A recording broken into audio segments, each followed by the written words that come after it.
Hi, I'm Rear Admiral Len Herring, Commander Navy Region Southwest, and I'm here visiting the Santa Barbara Navy League.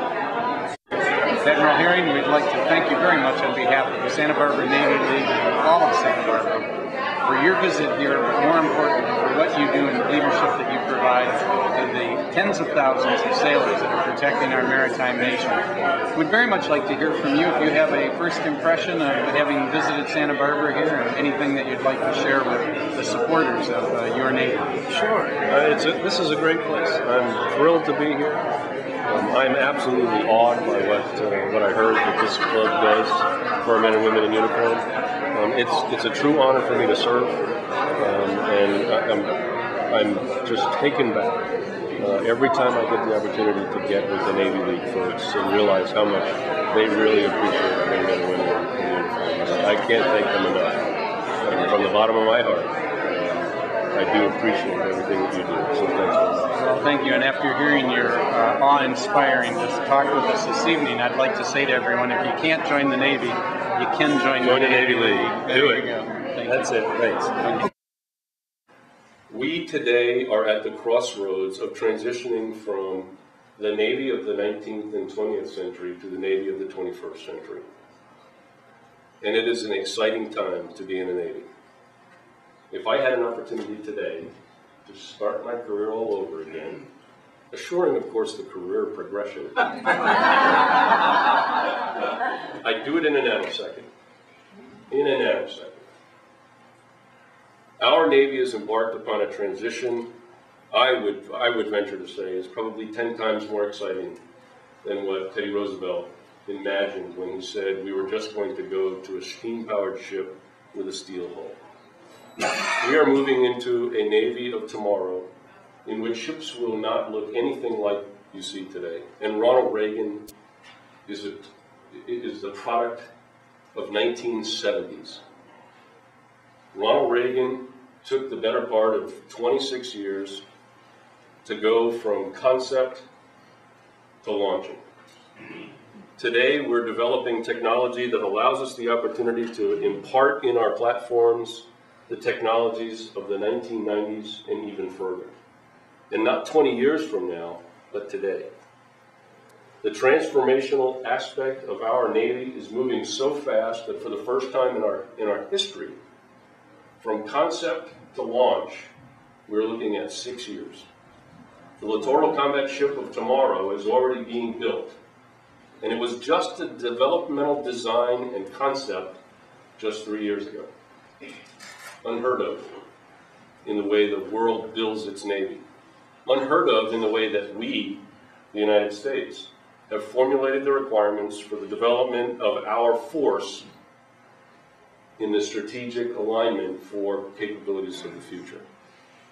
In most cases, we combat for years. We virtually spend 10, 15 years trying to develop a platform that will suit us into the future. We don't have the luxury of doing that anymore. And some of the things that are coming out are really, really exciting. I don't know how many of you read Sea Power, but there's been some great articles in there about the transition of where we're going. Some of them are very controversial. Some of them have caused people to question whether or not we at the top have any clue in reality. If we really understand what it is that's necessary for us to build a 21st century Navy. Well, I will tell you that again, if we don't make that jump, then by the time it's necessary, we will again be behind the power curve. And as the government as we have found out, our real strength lies in our technology. And we must continue to exploit our technological advantage in every opportunity that we have. And that includes making that technological jump when it's available, not 10, 15, 20 years from now. No matter what we have today, it doesn't make any difference. An aircraft carrier today, anybody have any idea how long it takes to go from keel to, no joke, pushing it off the waves and launching that thing? 5 years. No, 8. Almost 8 years. Is that including the design? No, it takes about 10 years to design and then 6 or 7 years to get it through Congress and get it appropriated. And then we go through. What's the budget on the Bush? The Wasn't the Ronald Reagan $5 billion to build? It was like 5 years, $5 billion. Well, I think, you know, it's right around $5 billion, but that's not the total costs. And it's not the cost of what we're going to see tomorrow. And that's where I'm getting at when people say, do you guys have any clue? Example, Arleigh Burke destroyers. They are the bulk of our fleet today. They are amazing platforms. For a surface warfare guy, they are just, they don't get any better. They really don't. They are destroyers. But they're yesterday's destroyers. They're useless technologies that within 10 years will not fit in our battle group. We are already divorcing ourselves of the ships that were built. I was the plank owner of FFG 22. FFG 22 is serving, as a matter of fact, she is serving in the Egyptian Navy. Okay? Those ships were built for 25 plus years of service. The truth is that they were so technologically inferior that it was cheaper for us to get rid of them than to try to upgrade them and bring them into the 21st century. We are doing that in spades. Just in 1989, the Ronald Reagan era, we were close to 600 ships. President Reagan understood the need to make absolutely certain that the dominance of the sea was a critical portion of the strategic development and put the end of the Cold War within reach. Those 600 ships were the key necessary to convince the Soviet Union that there was no possibility, and it caused them to go bankrupt. The truth of the matter is the Cold War was a battle for strategic superiority in which the United States won with its technology, the development of its platforms at sea. The dominance of our technology over the Soviet Union was the reason why we won that battle. Well, we're faced with exactly the same thing today, believe it or not. We have navies around the world that are developing the technologies provided by the Soviet Union very quickly and exploiting them across the world. In 1989, we knew exactly who the enemy was. Today, we haven't got a clue. And we're dealing in an asymmetric warfare environment that has made this a very complex world to live in. And we need the technologies that are associated with the 21st century to allow us the opportunity to stay ahead. We have to fight the major battle, and we have to be able to exploit the technologies associated with what we have today in the asymmetric world. A lot of big words, a lot of big concepts, but where I'm really coming down to is we're a different force. We are a totally different Navy. And in order to get to that next phase, that next part of our existence, we're going to rely a lot on the all-volunteer force. And for any of us who have ever, for any folks in the room who have ever commissioned a ship, you never really understand how important the person is until you step on board a ship that is not. The day that you step on board that ship is the day you breathe life into her, bring her alive, and she becomes an implement of war, a tool of democracy, an opportunity to protect and serve. Without the crew, she is just a steel hull sitting alongside the pier, a marvel for sure. So our Navy of tomorrow is going to rely heavily on its people. And more importantly, our people are going to have the skills necessary to be incredibly technical in what they do. The CNO is already pushing that for those who have served and you understand what we call GENDES, general duty enlisted types, virtually no real skill set. Within 5 years, we will have none.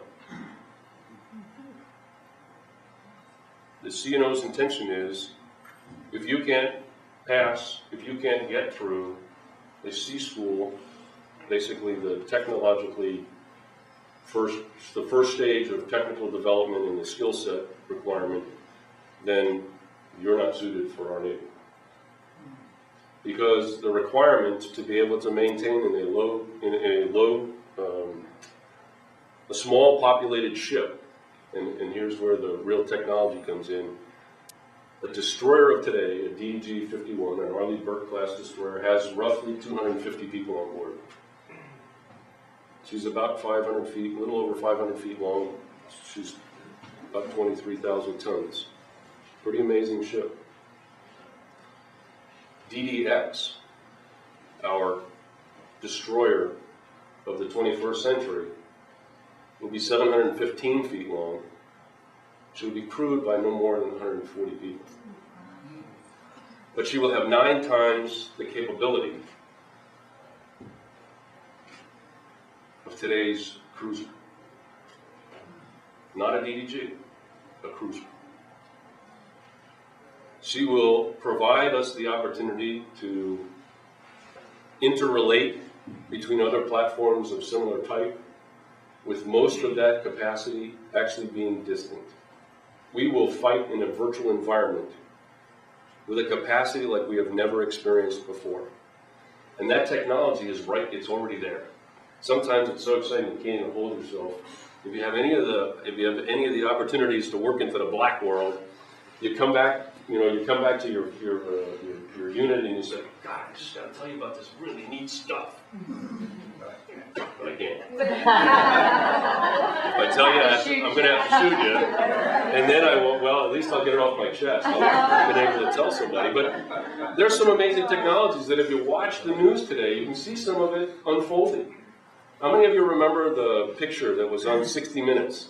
That guy who had been running around virtually setting up the terrorist cells, the same guy who hit the hotel in Malaysia and was responsible for the bombing in Nigeria. Okay, we had been watching him for the better part of 24 hours.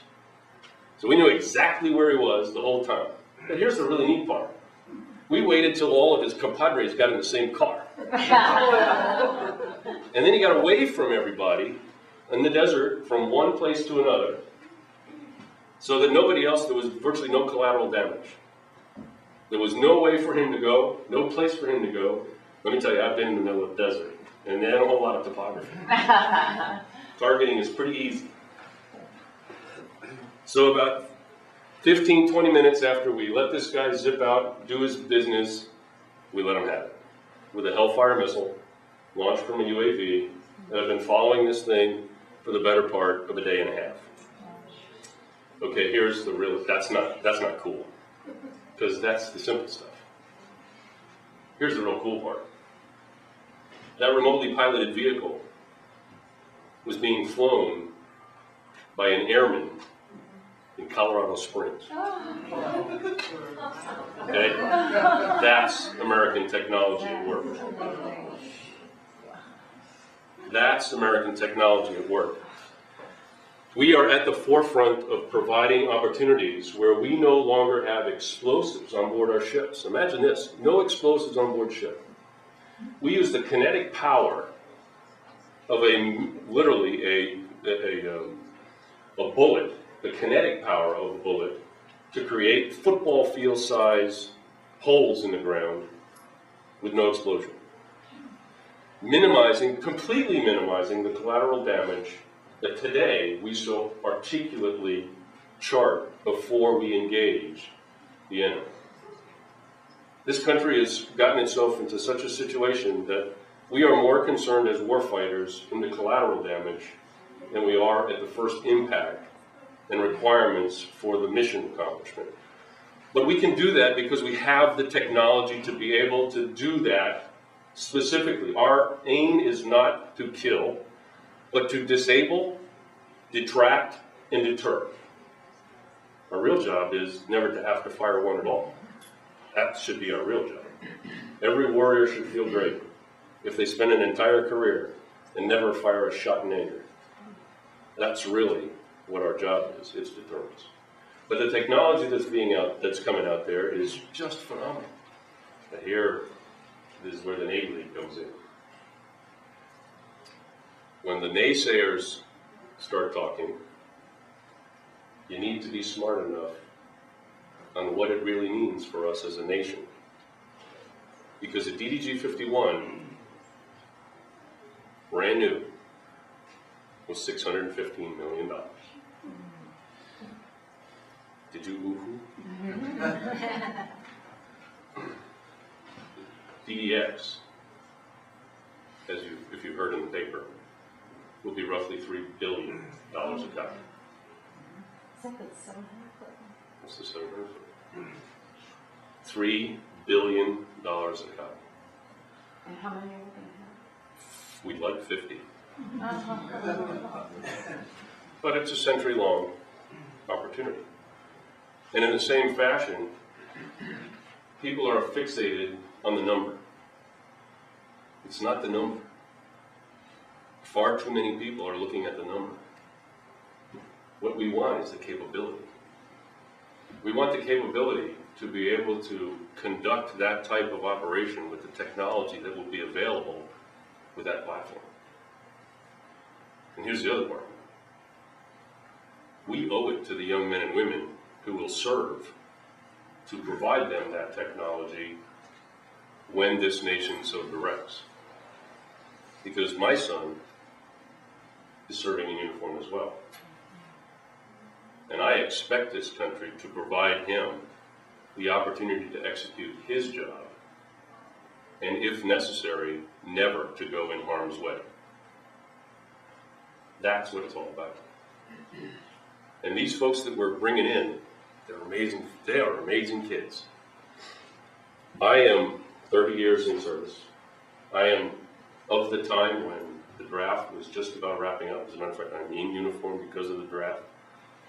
To avoid the draft, I got into ROTC.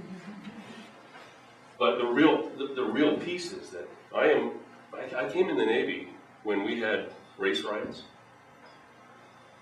People were given options to join the service, not at their board, but at their parole. As a decision made by a judge for a young man, or in that case, very few women, who were unable to adopt themselves to the society in which they live in and figured that the military would straighten them out. Well, let me tell you who the kids are today. We're an all-volunteer force. We are seeking out the top 5% of our graduating high school classes. Top 5%. 95% of all of our inductees have high school diplomas. 95%. When I came in the Navy, it was 23. 23% have high school diplomas. 13% of our force today that enlists has 12 or more college credits under their belt. 27% of our senior enlisted force have an associate's degree or better.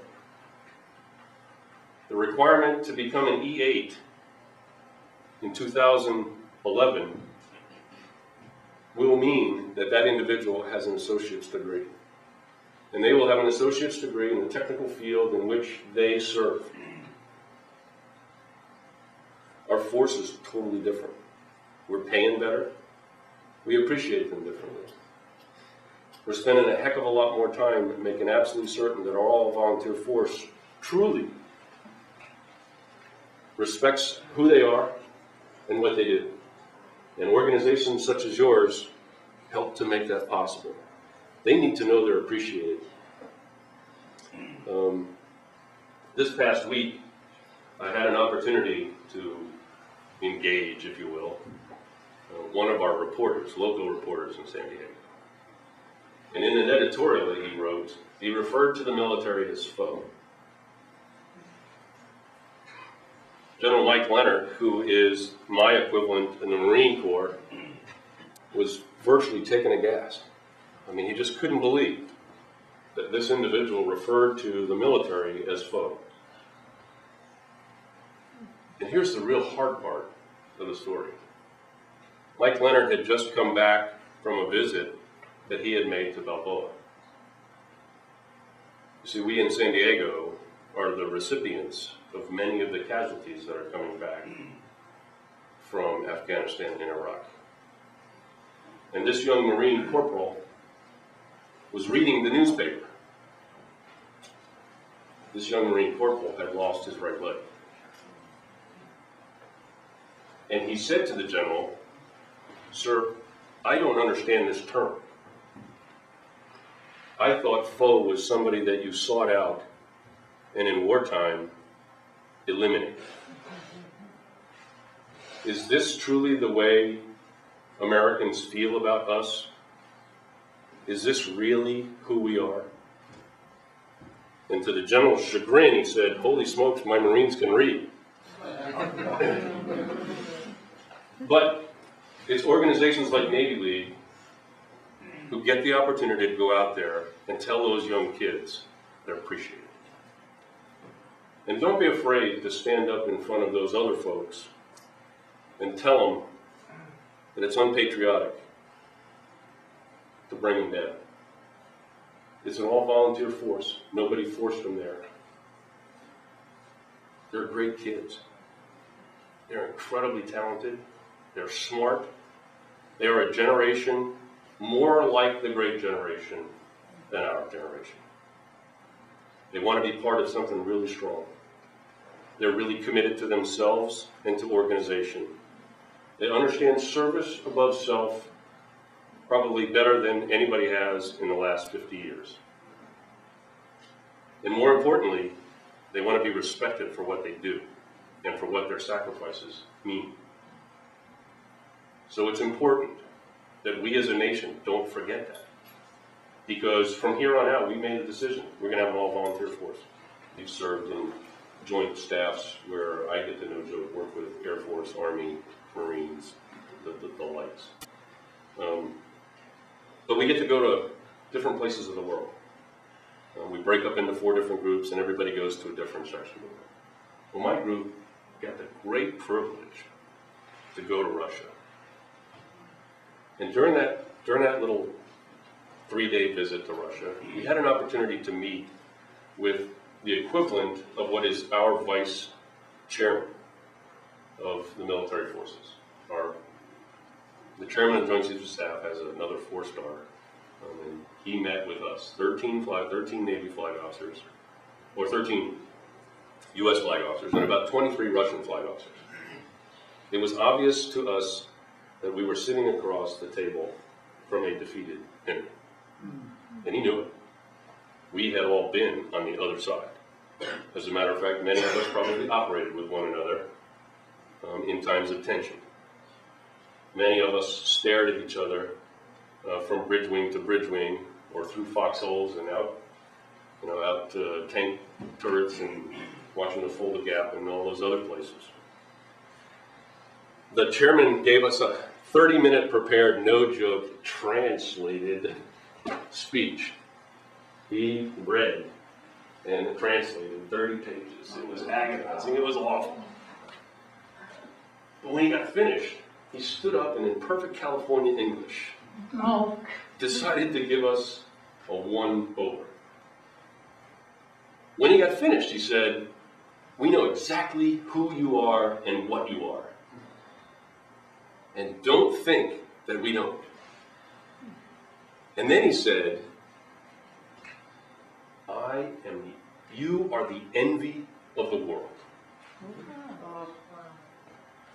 Everybody said, nobody expects the defeated to come out and say you're the envy of the world. And he said, "Not for your military strength, because any one of us can be as equal in strength. You are the envy of the world because you are the first system in human history that has ever taken their national will and conviction